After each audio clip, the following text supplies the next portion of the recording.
Horses for a second and get ready to go. Oh yes, we are. And we'll do a countdown in 1 second. Here we go. Countdown in five, four, three, two, one. Hi, everyone, and welcome to the special simulcast, the Neil Haley Show and the Mina Valentine Show with our host, Mina Valentine. Mina, what's going on? Hey, hi everybody. Good to see you this day. It's a beautiful day out today, isn't it?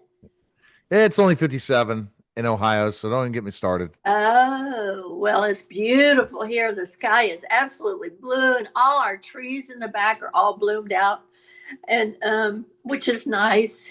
We have the forest primeval back there.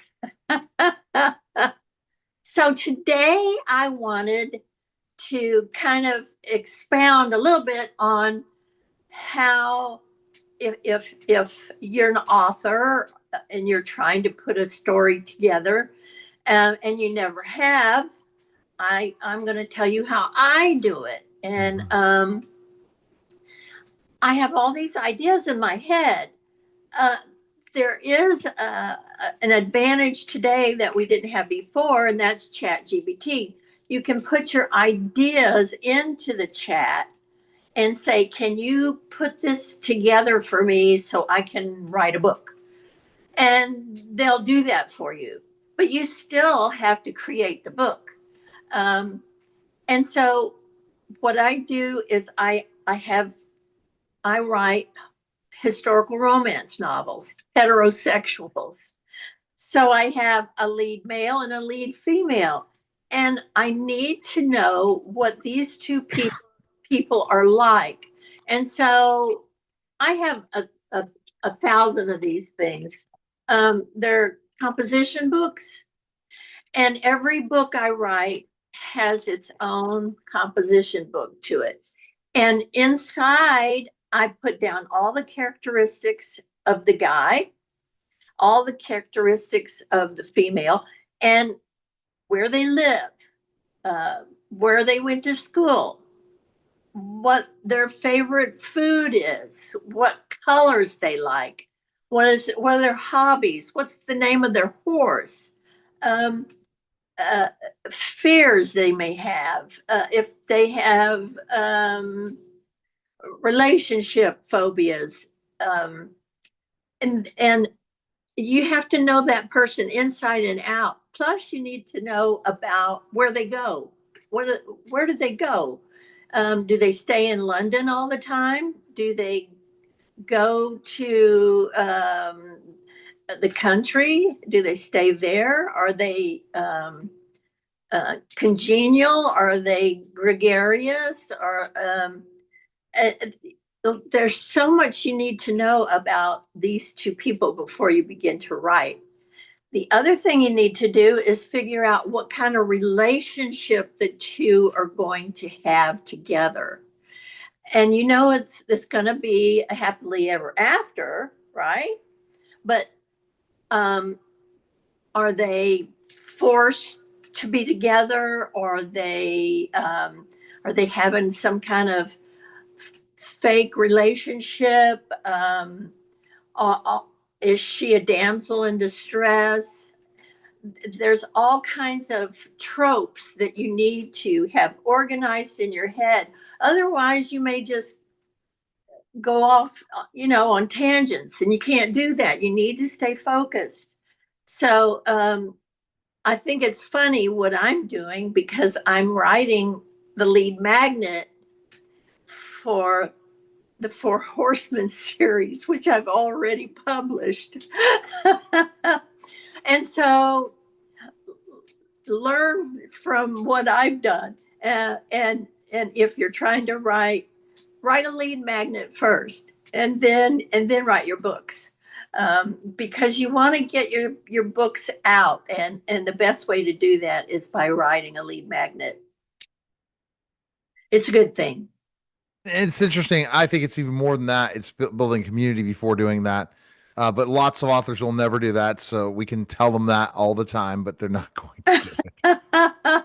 And Most are not going to do it. It's too that's bad. too. It's just um, you don't go out on the football field and just start throwing a ball, you know.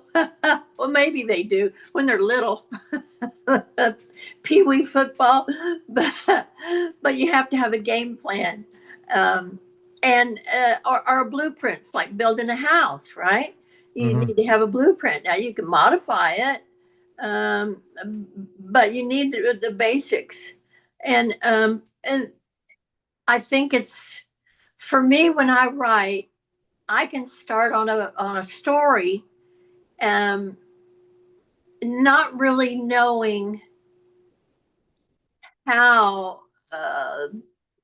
a certain plot line is going to play out, and it can be as surprising to me as it is to the reader.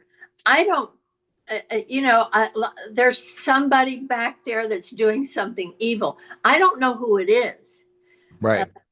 uh, that just comes. Um, so it's just like my very first book. Uh, I was so surprised that the person that killed a certain individual in the storyline uh, was the villain. And I'm like, wait a minute, how did he end up being the villain?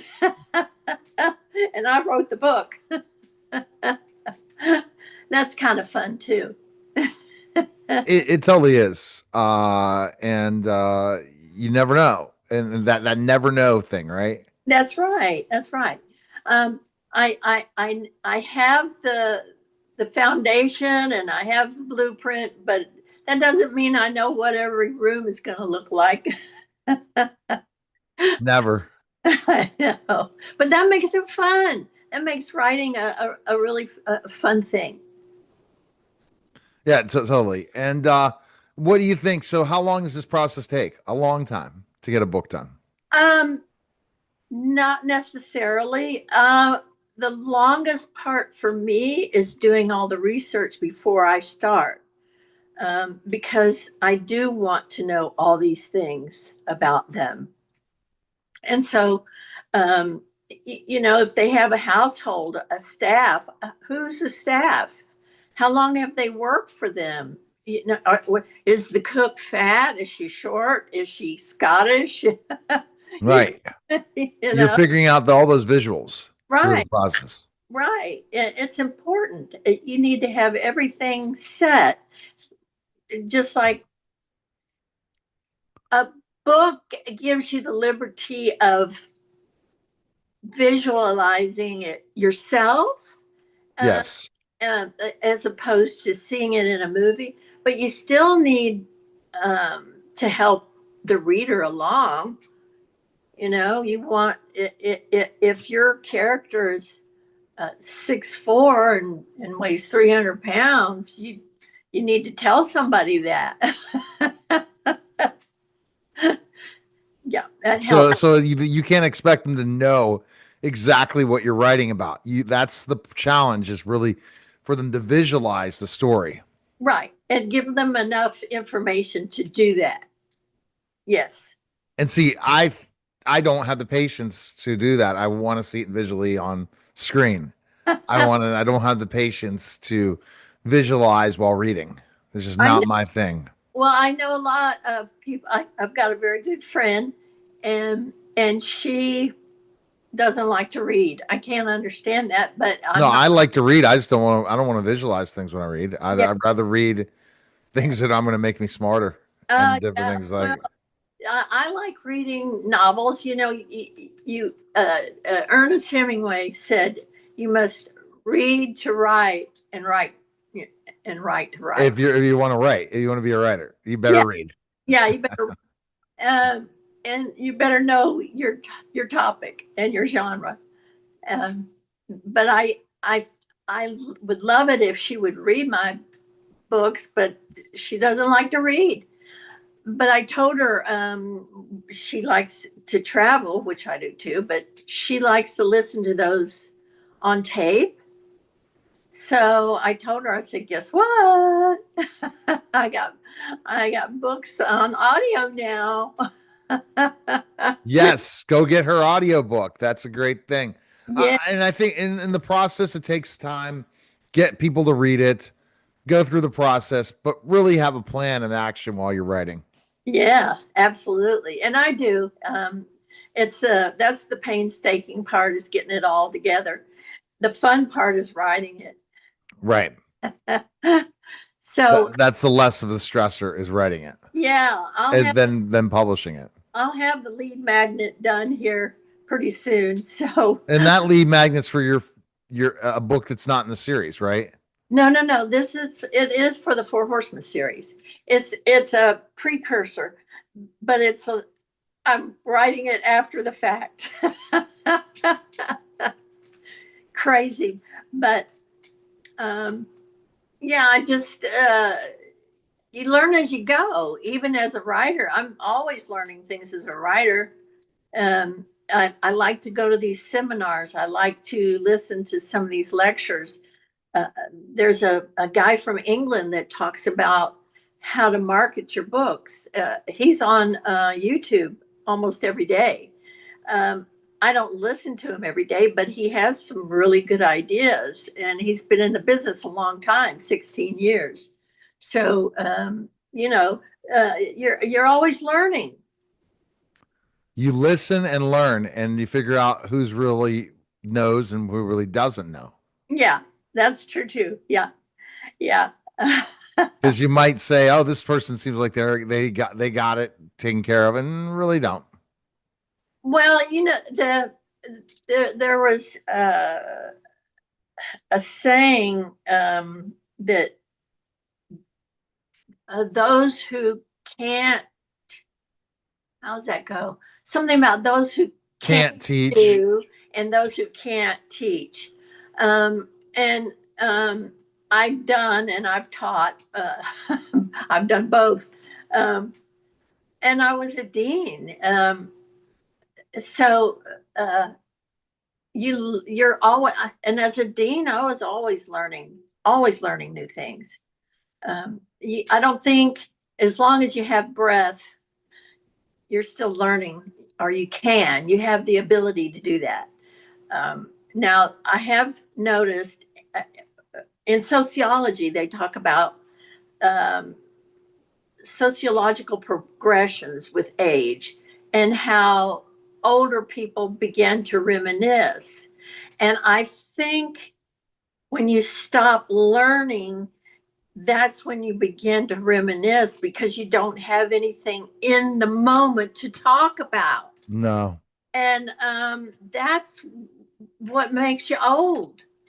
Um, so, and I do notice that in certain of my peer groups, uh, the difference between the people that I sit with that talk about what's going on and the people that talk about what went on. You know what I mean? Yeah, it makes complete sense. Yeah, yeah. And What's going on and what went what, on. yeah, because I'd much rather sit with the people that talk about what's going on. All right. Well, I guess what's the best advice you offer authors right now that are trying to write a book? Read the best kind of genre that you can find in the genre you want to write about. Emulate those people that you admire. Okay. All right. Go to minavalentine.com, purchase your books there, write a 5-star Amazon review, and remember to like and subscribe to the podcast. Yeah, Appreciate it, Mina. That thank was a you. special simulcast of the